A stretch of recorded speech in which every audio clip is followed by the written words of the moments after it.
You're listening to the CyberWire Network, powered by N2K.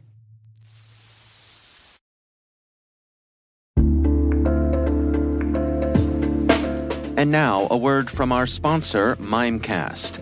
You're wondering if you need more email and collaboration security, because, as it turns out, just protecting your workspace with M365 isn't good enough.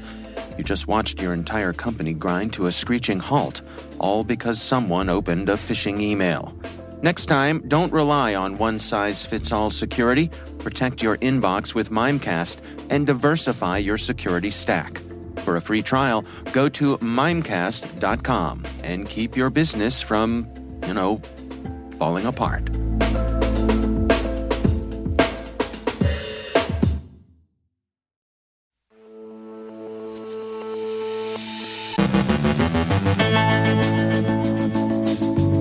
An analysis of royal ransomware. PaperCut vulnerability detection methods can be bypassed. Man-in-the-middle phishing attacks are on the rise. A new wave of BEC attacks from an unexpected source. Thomas Etheridge from CrowdStrike has the latest threat landscape trends. Our guest is Dan Amiga of Island with insights on the enterprise browser category and a look into recent Russian cyber attacks against Ukraine.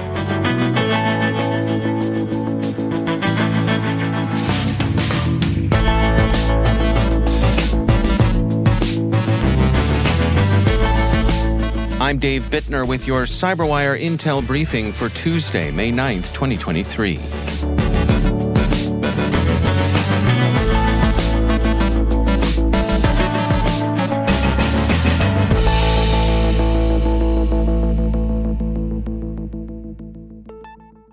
Palo Alto Networks Unit 42 has analyzed the Royal Ransomware Group and published their findings this morning.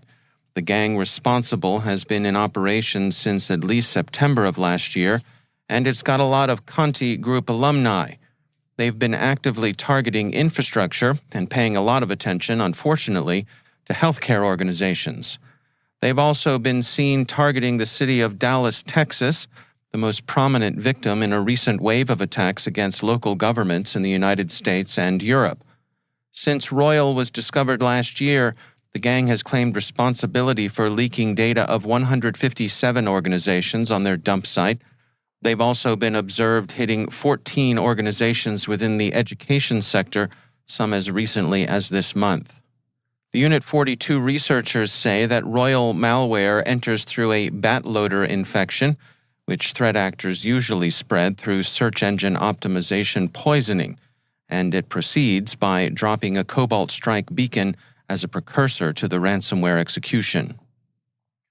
Researchers at VulnCheck have described a new attack method bad actors can use to exploit the PaperCut vulnerability discovered back in March. The exploit bypasses detection methods like Sysmon-based indicators, log file analysis, and network signatures. Exploitation of the original vulnerability imitates a normal administrator's login, which is ignored by file log analysis detections. Bleeping Computer explains, as for network signature detection methods, these can be trivially bypassed if the attacker modifies the malicious HTTP request by adding an extra slash or an arbitrary parameter into it. Microsoft has also described developments in PaperCut exploitation, and state espionage services are involved.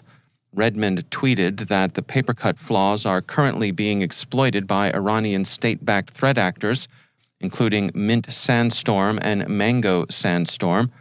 Experts recommend that users update their PaperCut NG-MF versions, as it seems detections are not a feasible option for this exploit. Mitigations are available from PaperCut. In a report released this morning, researchers at Cofense Intelligence explained that man-in-the-middle attacks, MTM for short, and more recently person-in-the-middle by many, have increased by 35% between the first quarter of 2022 and the first quarter of 2023. The threat actors are combining MTM attacks with credential phishing. The goal is to steal usernames, passwords, and session cookies to bypass multi-factor authentication. 95% of the observed attacks target Microsoft Office 365 authentication. They also tend to use URL redirection, with a notable 89% of campaigns using at least one URL redirect and 55% using two or more. These MTM phishing attacks evade standard secure connection processes used in most websites by setting up two secure connections between the attacker and the victim and the attacker and the desired website. The attackers then use a proxy login page to harvest credentials from the victim. Do you associate business email compromise attacks with Nigerian gangs? Well, okay, but there are plenty of other places these crooks work from, like, for example, Israel, of all places. Abnormal security reports arise in Israel-based business email compromise attacks, while many BEC attacks are traceable to West Africa, where their bumpkin cousin, the well-known Nigerian prince scam, flourishes. This threat actor, believed to have been active since at least 2021, has no direct Nigerian ties.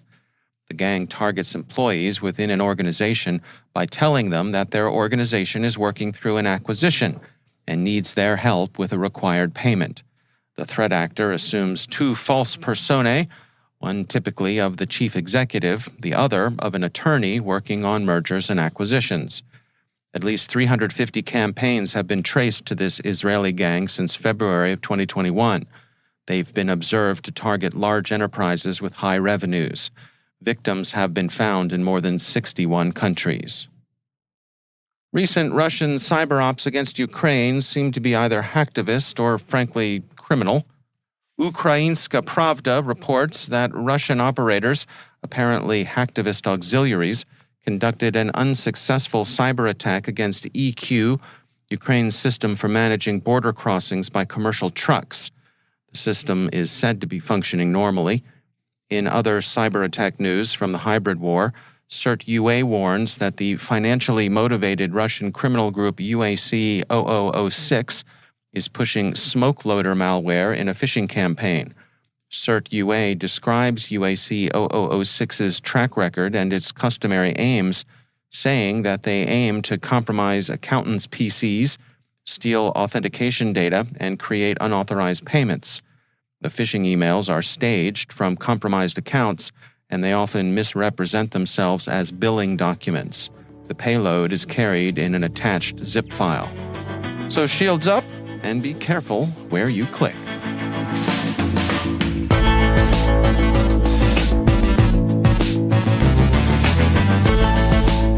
Coming up after the break, Thomas Etheridge from CrowdStrike has the latest threat landscape trends.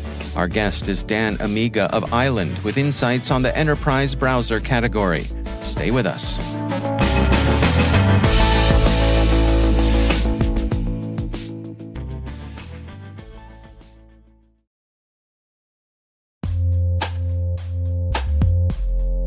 And now, a word from our sponsor, KnowBe4. It's all connected, and we're not talking conspiracy theories. When it comes to InfoSec tools, effective integrations can make or break your security stack. The same should be true for security awareness training. KnowBe4, provider of the world's largest library of security awareness training, provides a way to integrate your existing security stack tools to help you strengthen your organization's security culture. KnowBe4's Security Coach uses standard APIs to quickly and easily integrate with your existing security products from vendors like Microsoft, CrowdStrike, and Cisco, 35 vendor integrations and counting. Security Coach analyzes your security stack alerts to identify events related to any risky security behavior from your users. Use this information to set up real-time coaching campaigns targeting risky users based on those events from your network, endpoint, identity, or web security vendors. Then coach your users at the moment the risky behavior occurs, with contextual security tips delivered via Microsoft Teams, Slack, or email. Learn more at knowbe4.com/securitycoach. That's knowbe4.com/securitycoach. And we thank KnowBe4 for sponsoring our show.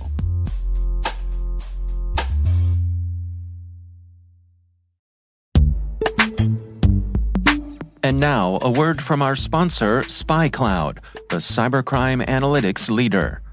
SpyCloud disrupts cybercrime by telling you what criminals know about your business and your customers, so you can take action to prevent ransomware, account takeover, and online fraud. SpyCloud constantly recaptures and analyzes new data from the criminal underground, including credentials, cookies, and PII siphoned from malware-infected devices. With knowledge of the specific data criminals have in hand from InfoStealer malware on managed and unmanaged devices, security teams can respond with a more efficient and effective process called post-infection remediation.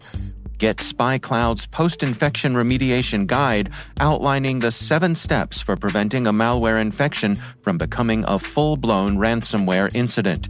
Visit spycloud.com/cyberwire. That's spycloud.com/cyberwire. And we thank SpyCloud for sponsoring our show.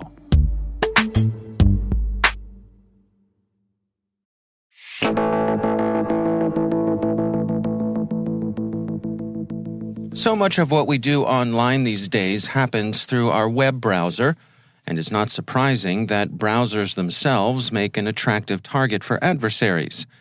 In the past few years, we've seen the emergence of a category of enterprise browsers, which promise to be customizable and more secure. Dan Amiga is co-founder and CTO of Island, a provider of enterprise browsers, and I caught up with him at the RSA conference for some details. Well, I think the modality of the browser, everybody knows about it. And I have this saying, which is my mother and somebody that works at JP Morgan, they use the same browser. It doesn't make any sense. There's 2 different sets of requirements. And what we've done is we've built a browser that plays really well with the enterprise. So it interconnects to your networking layer. It connects to your SaaS applications, your identity provider, your device posture controls. So think about it as a platform where we packed the security world, the IT world, but also the productivity world into that operating system that is called a browser.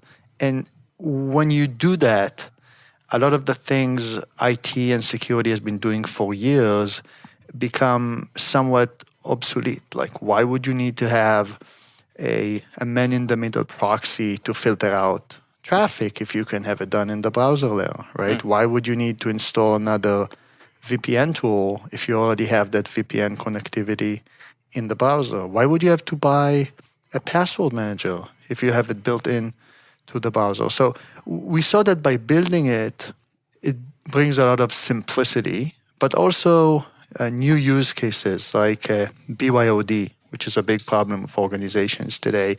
Like folks, they don't like having lots of tools installed on their own computer, right? So we see a lot of interesting use cases there when you build a browser that's targeted for the enterprise. And I think the last piece, and we call this the length of the wire, is that folks don't like to work on remote environments, on VDI environments, etc.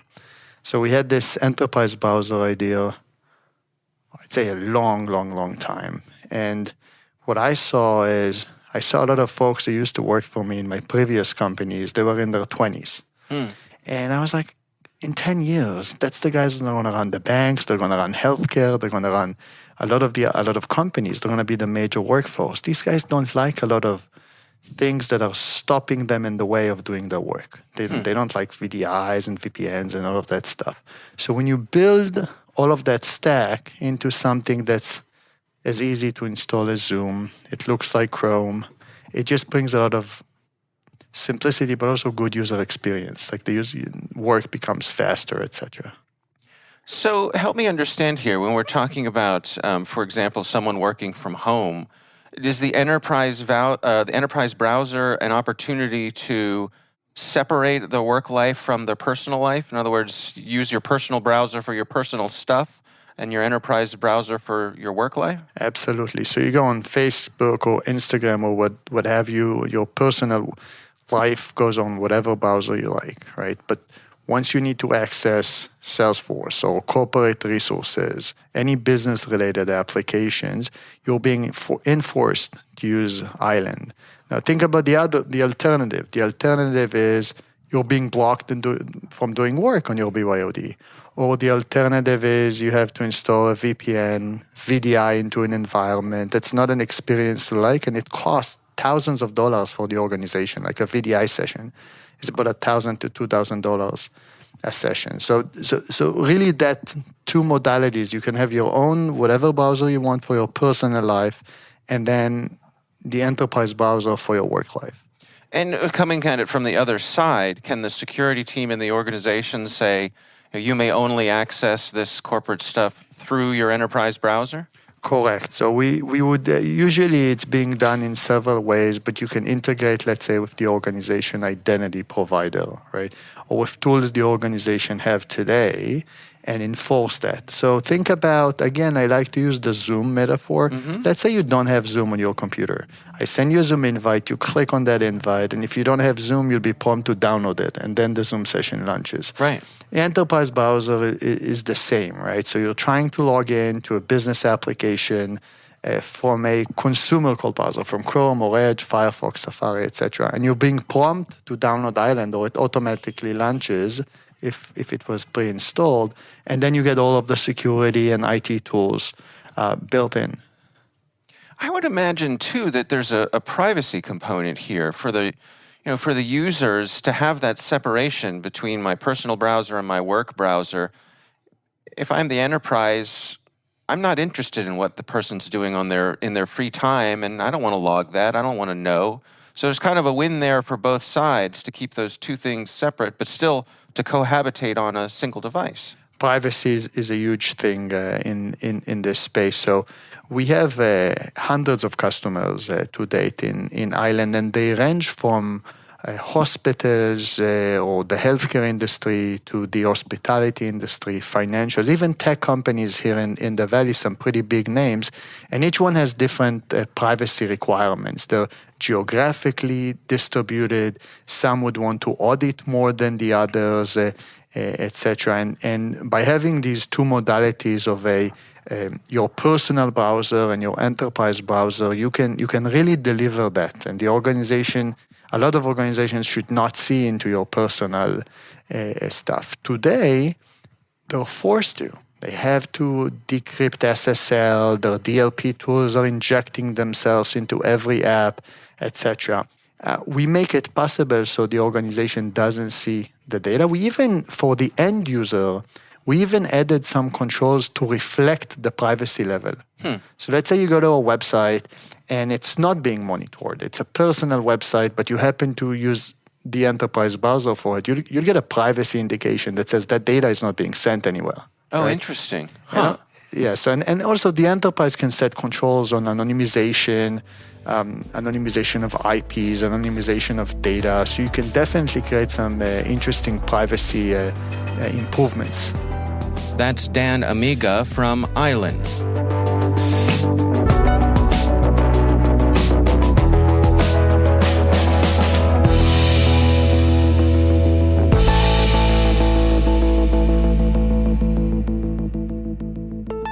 And it is my pleasure to welcome back to the show Tom Etheridge. He is the Chief Global Services Officer at CrowdStrike.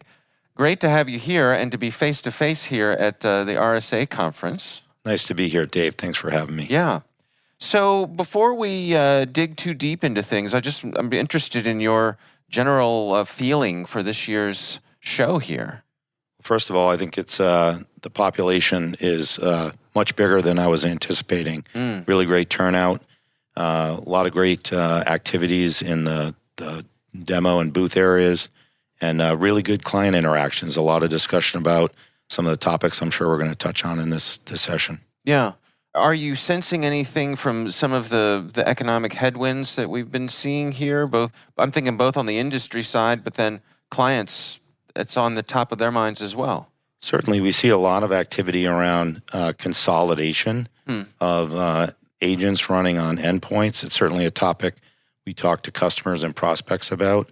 How do I achieve some economies of scale and savings by reducing the number of agents that are running on my endpoint, yet provide the same kind of capabilities and detection and prevention and monitoring enhancements that I'm looking for from a product or a platform. We've seen a lot of folks shift from point solutions to suites to now platform plays. So a lot of folks looking to consolidate and save money by moving towards platforms that deliver more extensible capabilities.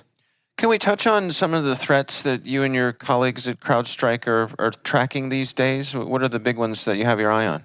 So Dave, in our global threat report, we talk about the increase that we've seen year over year with e-crime, about a 20% increase. Breakout time, which is a measurement that we use to assess from the time a threat actor gains initial access in an environment till the time they move laterally. We're seeing that still under 2 hours, so about 84 minutes. The speed at which threat actors are moving is quite aggressive. And on the e-crime side, we've seen a shift towards not so much removing or not deploying ransomware.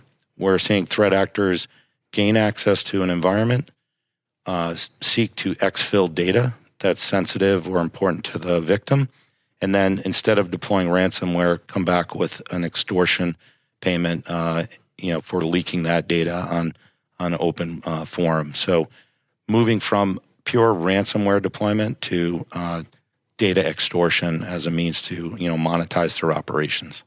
Can we talk about the global big picture? Obviously, we have the invasion of Ukraine by Russia and the cyber aspects of that. As one of the global operators, you all have a hand in the defense of the Western world.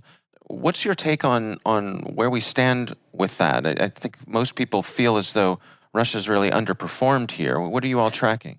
Well, what we saw was during the initial campaigns, we saw the combination of both cyber-related activities and threat actors from the Russian organizations targeting Ukraine primarily with destructive attacks and misinformation types of attacks to kind of change what the strategy and perceptions were about the initial campaign. Things have obviously slowed a little bit in terms of most of the kinetic warfare continues, but we think that in the springtime, when the rainy season, muddy season ends, we do expect that there might be some resurgence of both cyber-related attack activity as well as the continued kinetic activity. How do you think this informs the rest of the players around the world in terms of potential future conflicts and the role that cyber plays?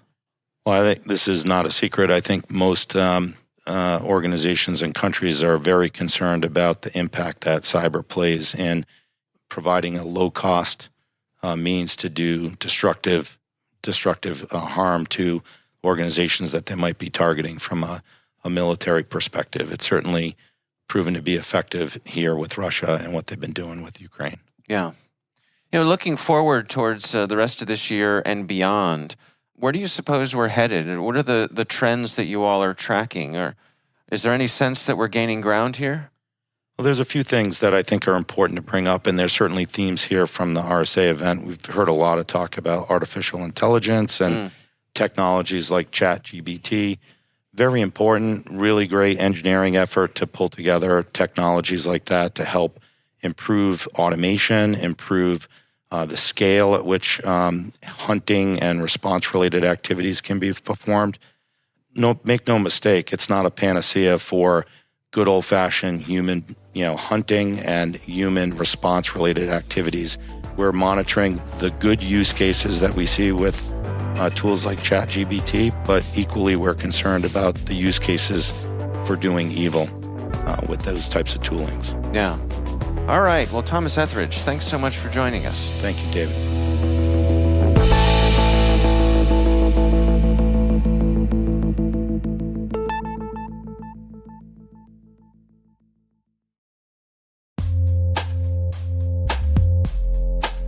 CISOs everywhere invest huge amounts of time and money to defend against external threats and protect sensitive data stored inside their organizations. But how do they protect sensitive data that's constantly being shared outside with others? The answer is data-centric security from Virtru. It's affordable, simple to deploy, and integrates elegantly with the collaboration apps you use every day, like Google Workspace and Microsoft 365. Trusted by more than 8,000 organizations, you can try Virtru for free. Just visit virtru.com/cyberwire. That's virtru.com/cyberwire.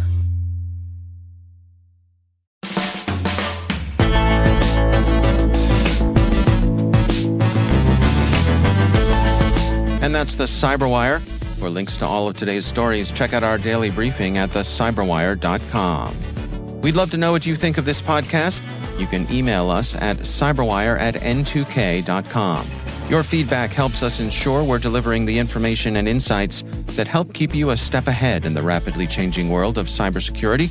We're privileged that N2K and podcasts like the CyberWire are part of the daily intelligence routine of many of the most influential leaders and operators in the public and private sector, as well as the critical security teams supporting the Fortune 500 and many of the world's preeminent intelligence and law enforcement agencies.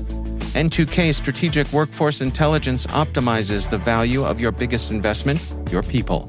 We make you smarter about your team while making your team smarter. Learn more at n2k.com. This episode was produced by Liz Irvin and senior producer Jennifer Eiben. Our mixer is Trey Hester, with original music by Elliot Peltzman. The show was written by John Petrick.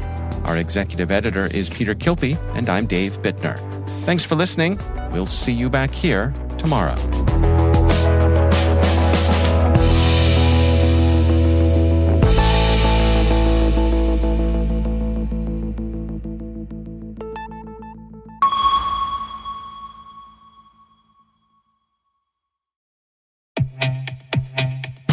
CrowdStrike's CTI distributes IP reputation intelligence, allowing SOC teams and security analysts to obtain highly curated data on intrusion attempts, origins, and trends.